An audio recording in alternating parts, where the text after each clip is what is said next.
Hello friend, स्वागत है आपका अपने चैनल लास्ट क्लास में। रोज सुबह 5:30 बजे टॉपर सीरीज शुरू कर दिया गया है और हमारा टारगेट है फाइनल बोर्ड परीक्षा में 480 प्लस नंबर लाना। तो 480 प्लस नंबर कैसे आएगा? तो जैसे फाइनल बोर्ड परीक्षा में प्रश्न पूछे जाते हैं बिल्कुल वैसा प्रश्न आपको पढ़ना पड़ेगा और बिल्कुल वैसा ही प्रश्न रोज सुबह 5:30 बजे हम पढ़ाते हैं। तो रोज सुबह 5:30 बजे आप हमसे लाइव जुड़ के पढ़ सकते हैं। और आज की इस वीडियो में विज्ञान के 30 काफी महत्वपूर्ण ऑब्जेक्टिव प्रश्न बताएंगे जो आपके फाइनल बोर्ड परीक्षा के लिए काफी महत्वपूर्ण रहेगा। तो एक भी प्रश्न आप लोग स्किप मत कीजिएगा, वीडियो को प्लीज आप लोग शुरू से लेके अंत तक देखिएगा। और चैनल को अभी तक आप सब्सक्राइब नहीं किए हैं तो चैनल को सब्सक्राइब कर लीजिएगा। और सब्सक्राइब करने के बाद एक बेल आइकन आता है तो बेल आइकन को दबा के ऑल पे कर लीजिएगा ताकि जब भी लाइव क्लास हो तो आपके पास नोटिफिकेशन पहुंचता रहे।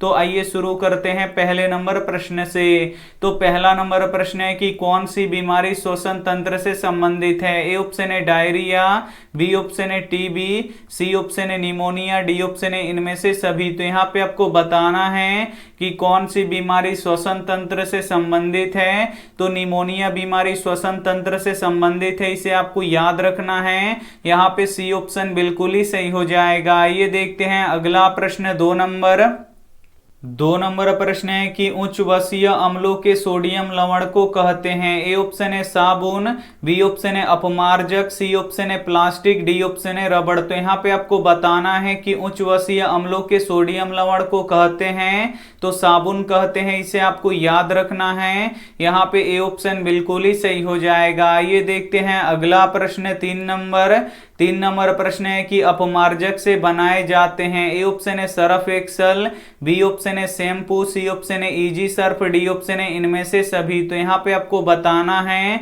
कि अपमार्जक से बनाए जाते हैं तो अपमार्जक से सर्फ एक्सल भी बनाया जाता है, शैम्पू भी बनाया जाता है, इजी सर्फ भी बनाया जाता है, यानी इनमें से सभी बनाया जाता है। यहाँ पे डी ऑप्शन बिल्कुल ही सही हो जाएगा। ये देखते हैं अगला प्रश्न, 4 नंबर प्रश्न है कि मानव में गर्भ की अवधि कितने दिन की होती है? ए ऑप्शन है 270 दिन की, बी ऑप्शन है 280 दिन की, सी ऑप्शन है 200 दिन की, डी ऑप्शन है 245 दिन की। तो यहाँ पे आपको बताना है कि मानव में गर्भ की अवधि कितने दिन की होती है। तो 270 दिन की होती है, इसे आपको याद रखना है। यहाँ पे ए ऑप्शन बिल्कुल ही सही हो जाएगा। और महीना में 9 महीना का होता है तो ये भी साथ में आपको याद रखना है। आइए देखते हैं अगला प्रश्न, 5 नंबर प्रश्न है कि मटर के पौधे को अपने प्रयोग के लिए किसने चुना? ए ऑप्शन है मेंडल ने, बी ऑप्शन है डार्विन ने, सी ऑप्शन है लैमार्क ने, डी ऑप्शन है खुराना ने। तो यहाँ पे आपको बताना है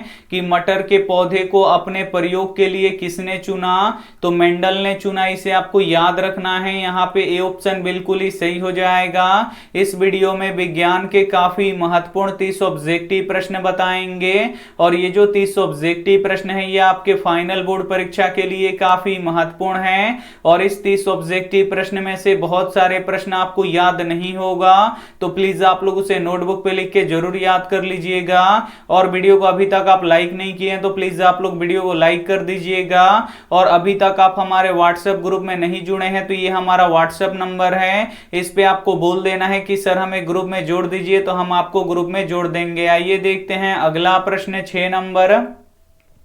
6 नंबर प्रश्न है कि मानव में डायलिसिस थैली कौन होती है? ए ऑप्शन है नेफ्रॉन, बी ऑप्शन है न्यूरॉन, सी ऑप्शन है वृक्क, डी ऑप्शन है इनमें से कोई नहीं। तो यहाँ पे आपको बताना है कि मानव में डायलिसिस थैली कौन होती है। तो नेफ्रॉन होता है, इसे आपको याद रखना है।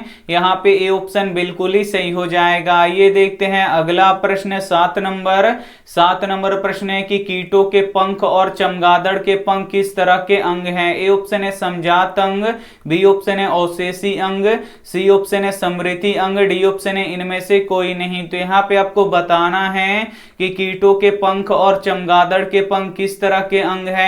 तो ये समृद्धि अंग है, इसे आपको याद रखना है। यहाँ पे सी ऑप्शन बिल्कुल ही सही हो जाएगा। ये देखते हैं अगला प्रश्न, 8 नंबर प्रश्न है कि हरे पेड़ पौधे क्या कहलाते हैं? ए ऑप्शन है उत्पादक, बी ऑप्शन है अपघटक, सी ऑप्शन है उपभोक्ता, डी ऑप्शन है आहार श्रृंखला। तो यहाँ पे आपको बताना है कि हरे पेड़ पौधे क्या कहलाते हैं, तो हरे पेड़ पौधे उत्पादक कहलाते हैं, इसे आपको याद रखना है। यहाँ पे ए ऑप्शन बिल्कुल ही सही हो जाएगा। ये देखते हैं अगला प्रश्न 9 नंबर प्रश्न है कि एल्यूमिनियम पर मोटी ऑक्साइड की परत बनने की प्रक्रिया कहलाती है। ए ऑप्शन है जस्तीकरण, बी ऑप्शन है एनोडीकरण, सी ऑप्शन है समृद्धिकरण, डी ऑप्शन है इनमें से कोई नहीं। तो यहाँ पे आपको बताना है कि एल्यूमिनियम पर मोटी ऑक्साइड की परत बनने की प्रक्रिया कहलाती है, तो एनोडीकरण कहलाती है, इसे आपको याद रखना है। यहाँ पे बी ऑप्शन बिल्कुल ही सही हो जाएगा। ये देखते हैं अगला प्रश्न 10 नंबर प्रश्न है कि जब किसी चालक तार से विद्युत धारा प्रवाहित होती है तो उसमें गतिशील क्या होता है। ए ऑप्शन है परमाणु, बी ऑप्शन है आयन, सी ऑप्शन है प्रोटॉन, डी ऑप्शन है इलेक्ट्रॉन। तो यहाँ पे आपको बताना है कि जब किसी चालक तार से विद्युत धारा प्रवाहित होती है तो उसमें गतिशील क्या होता है, तो इलेक्ट्रॉन होता है, इसे आपको याद रखना है। यहाँ पे डी ऑप्शन बिल्कुल ही सही हो जाएगा। ये देखते हैं अगला प्रश्न 11 नंबर प्रश्न है कि किस प्रजाति में अत्यधिक विविधता देखी जाती है। ए ऑप्शन है शेर में, बी ऑप्शन है चिंपैंजी में, सी ऑप्शन है गेंडा में, डी ऑप्शन है मनुष्य में। तो यहाँ पे आपको बताना है कि किस प्रजाति में अत्यधिक विविधता देखी जाती है, तो मनुष्य में देखी जाती है, इसे आपको याद रखना है। यहाँ पे डी ऑप्शन बिल्कुल ही सही हो जाएगा। ये देखते हैं अगला प्रश्न 12 नंबर प्रश्न है कि आवर्त सारणी के प्रथम वर्ग के सदस्य होते हैं। ए ऑप्शन है अम्लीय धातु, बी ऑप्शन है क्षारीय धातु, सी ऑप्शन है अक्रिय गैस, डी ऑप्शन है मिश्र धातु। तो यहाँ पे आपको बताना है कि आवर्त सारणी के प्रथम वर्ग के सदस्य होते हैं तो क्षारीय धातु होते हैं, इसे आपको याद रखना है। यहाँ पे बी ऑप्शन बिल्कुल ही सही हो जाएगा। ये देखते हैं अगला प्रश्न 13 नंबर प्रश्न है कि हाइड्रोजन के दो परमाणुओं के बीच कितने आबंध होते हैं। ए ऑप्शन है 1,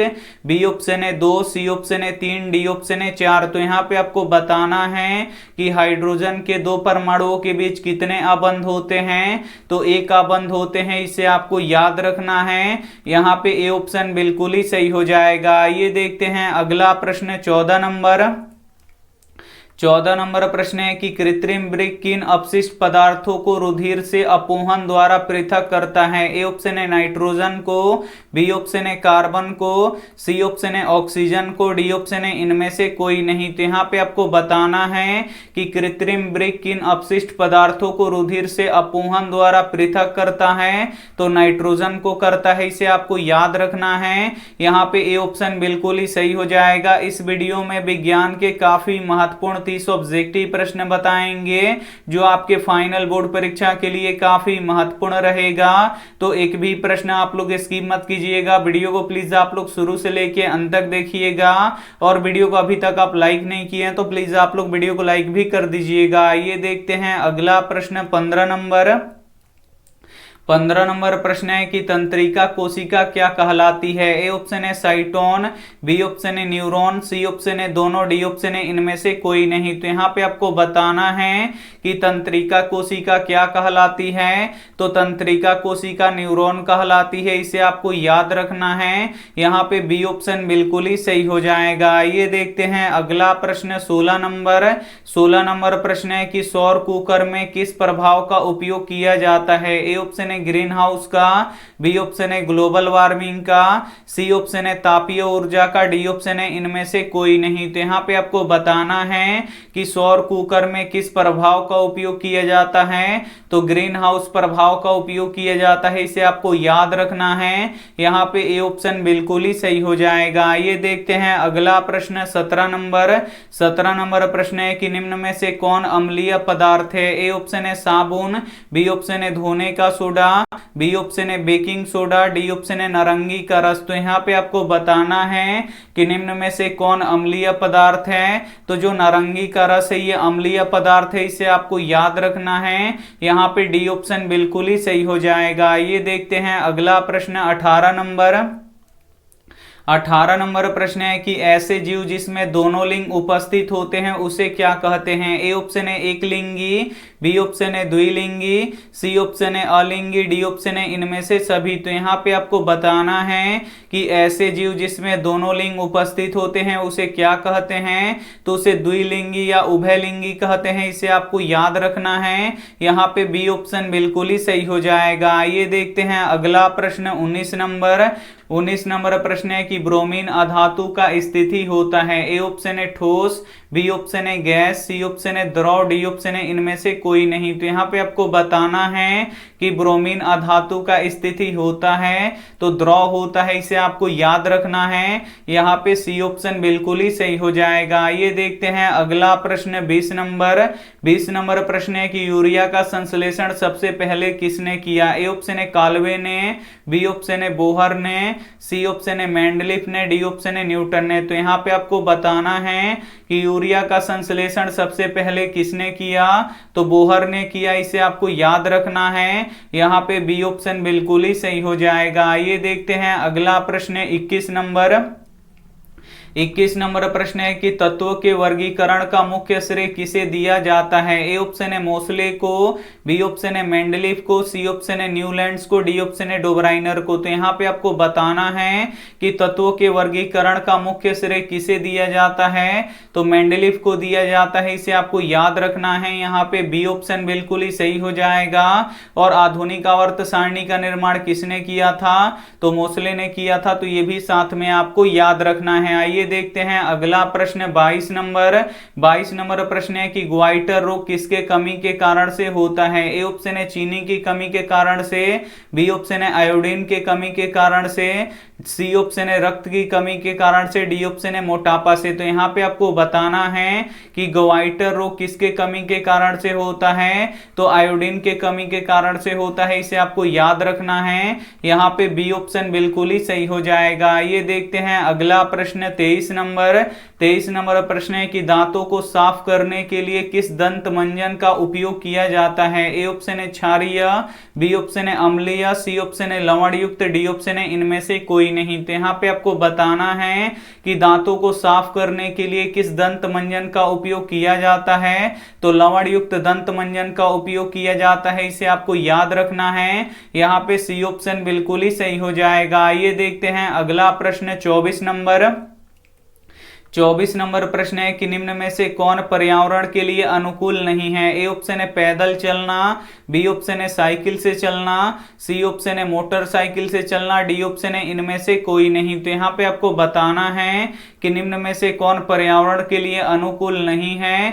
तो मोटरसाइकिल से चलना ये पर्यावरण के लिए अनुकूल नहीं है, इसे आपको याद रखना है। यहाँ पे सी ऑप्शन बिल्कुल ही सही हो जाएगा। ये देखते हैं अगला प्रश्न 25 नंबर प्रश्न है कि निम्न में से कौन एक लिंगी पुष्प का उदाहरण है। ए ऑप्शन है गुलाब का फूल, बी ऑप्शन है पपीता का फूल, सी ऑप्शन है सरसों का फूल, डी ऑप्शन है इनमें से कोई नहीं। तो यहाँ पे आपको बताना है कि निम्न में से कौन एक लिंगी पुष्प का उदाहरण है। तो पपीता का फूल है, इसे आपको याद रखना है। यहाँ पे बी ऑप्शन बिल्कुल ही सही हो जाएगा। ये देखते हैं अगला प्रश्न 26 नंबर प्रश्न है कि पर्यावरण दिवस कब मनाया जाता है। ए ऑप्शन है 5 जून को, बी ऑप्शन है 17 नवंबर को, सी ऑप्शन है 1 मई को, डी ऑप्शन है 8 जनवरी को। तो यहाँ पे आपको बताना है कि पर्यावरण दिवस कब मनाया जाता है। तो पर्यावरण दिवस 5 जून को मनाया जाता है, इसे आपको याद रखना है। यहाँ पे ए ऑप्शन बिल्कुल ही सही हो जाएगा। ये देखते हैं अगला प्रश्न 27 नंबर प्रश्न है कि चिपको आंदोलन के अग्रणी नेता कौन है। ए ऑप्शन है सुंदरलाल बहुगुणा, बी ऑप्शन है ए.के. बनर्जी, सी ऑप्शन है अमृता देवी बिश्नोई, डी ऑप्शन है बाबा आमटे। तो यहाँ पे आपको बताना है कि चिपको आंदोलन के अग्रणी नेता कौन है। तो सुंदरलाल बहुगुणा है, इन्हें आपको याद रखना है। यहाँ पे ए ऑप्शन बिल्कुल ही सही हो जाएगा। ये देखते हैं अगला प्रश्न 28 28 नंबर प्रश्न है कि उत्पादक भोजन बनाने के लिए क्या करते हैं। ए ऑप्शन है प्रकाश संश्लेषण, बी ऑप्शन है श्वसन, सी ऑप्शन है वातपोत्सर्जन, डी ऑप्शन है इनमें से कोई नहीं। तो यहाँ पे आपको बताना है कि उत्पादक भोजन बनाने के लिए क्या करते हैं, तो प्रकाश संश्लेषण की क्रिया करते हैं, इसे आपको याद रखना है। यहाँ पे ए ऑप्शन बिल्कुल ही सही हो जाएगा। ये देखते हैं अगला प्रश्न 29 नंबर प्रश्न है कि अमीबा किसके द्वारा अपना भोजन अंतर्ग्रहण करता है। ए ऑप्शन है कुटपात के द्वारा, बी ऑप्शन है परिवहन के द्वारा, सी ऑप्शन है भोजन रसधानी के द्वारा, डी ऑप्शन है केंद्रक के द्वारा। तो यहाँ पे आपको बताना है कि अमीबा किसके द्वारा अपना भोजन अंतर्ग्रहण करता है, तो कुटपात के द्वारा करता है, इसे आपको याद रखना है। यहाँ पे ए ऑप्शन बिल्कुल ही सही हो जाएगा। ये देखते हैं अंतिम प्रश्न 30 नंबर प्रश्न है कि इथाइल एल्कोहल किस प्रकार के श्वसन में बनता है। ए ऑप्शन है वायवीय श्वसन में, बी ऑप्शन है अवायवीय श्वसन में, सी ऑप्शन है दोनों में, डी ऑप्शन है इनमें से कोई नहीं। तो यहाँ पे आपको बताना है कि इथाइल एल्कोहल किस प्रकार के श्वसन में बनता है, तो ये अवायवीय श्वसन में बनता है, इसे आपको याद रखना है। यहाँ पे बी ऑप्शन बिल्कुल ही सही हो जाएगा। काफी महत्वपूर्ण 30 ऑब्जेक्टिव प्रश्न बता चुके हैं और इस 30 ऑब्जेक्टिव प्रश्न में से बहुत सारे प्रश्न आपके फाइनल बोर्ड परीक्षा में रहेगा। तो प्लीज इस वीडियो में से जो भी प्रश्न आपको याद ना हो तो प्लीज आप लोग उसे नोटबुक पे लिख के जरूर याद कर लीजिएगा। और वीडियो को अभी तक आप लाइक नहीं किए तो प्लीज आप लोग वीडियो को लाइक कर दीजिएगा। और ये रहा आपके लिए होमवर्क प्रश्न, इसका जवाब आपको कमेंट बॉक्स में देना है कि कोशिका झिल्ली किस प्रकार की झिल्ली है। ए ऑप्शन है परागम्य, बी ऑप्शन है अपरागम्य, सी ऑप्शन है अर्धपरागम्य, डी ऑप्शन है इनमें से कोई नहीं। तो जो भी ऑप्शन आपको सही लगे वो आप हमें कमेंट करके जरूर बताइएगा, हम आपके कमेंट का प्रतीक्षा करेंगे। वीडियो को लाइक नहीं किए तो प्लीज आप लोग वीडियो को लाइक कीजिएगा, अपने दोस्तों के पास इस वीडियो को जरूर शेयर कीजिएगा। और चैनल को अभी तक आप सब्सक्राइब नहीं किए तो चैनल को सब्सक्राइब करके साथ में बेल आइकन को ऑल पे दबा लीजिएगा, ताकि जब भी लाइव क्लास हो तो आपके पास नोटिफिकेशन पहुंचता रहे। थैंक यू फॉर वॉचिंग, मिलते हैं अगले वीडियो में, तब तक अपना ध्यान रखिए, मन लगा के पढ़ाई कीजिए। Take care and bye.